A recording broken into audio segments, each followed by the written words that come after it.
দেবর দেবর এই জায়গায় ঘর তুলছে।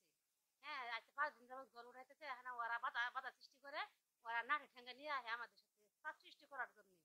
বাড়ির ভিতরে তাও আসে। হ্যাঁ, শফিক, আব্দুল্লাহ আরো কয়েকজন লোকজন নিয়ে আমাদের হামলা করতে আসে। সেজন্য ওরা ওরা আমলিক ছিল। হ্যাঁ, আমরা বিএনপি করে দিকে আমাদের উপর ওরা অত্যাচার করতেছে এইভাবে।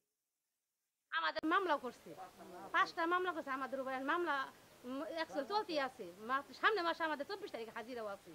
আমাদের এরকম অত্যাচার অনেক করছে। আমার এই জমির মালিক আমার বাবা, আমাদের বাবা কিনে আমাদের রেখে দিছে এবং আমরা এই জমিতে বাড়ি করতে আসছি। কিছু আমলিক প্রতির লোক আমাদের এই বাড়ি করতে দিচ্ছে না। এটা যে আপনার কাছে আবেদন, এই জমিতে খারিজ পস্তা দাখিলা সমস্ত আমাদের আছে, আমাদের বাপের নামে, আমাদের নামে। আপনারা এটা ব্যবস্থা করে দিন যাতে আমরা এই বাড়ি করি। আমার নাম মোহাম্মদ আশরাফ আলী। হ্যাঁ, আমার বাসার নাম নওয়াব আলী, গ্রাম চিতপাল্লা, পোস্ট অফিস কামালখানা, থানা, জেলা জামালপুর।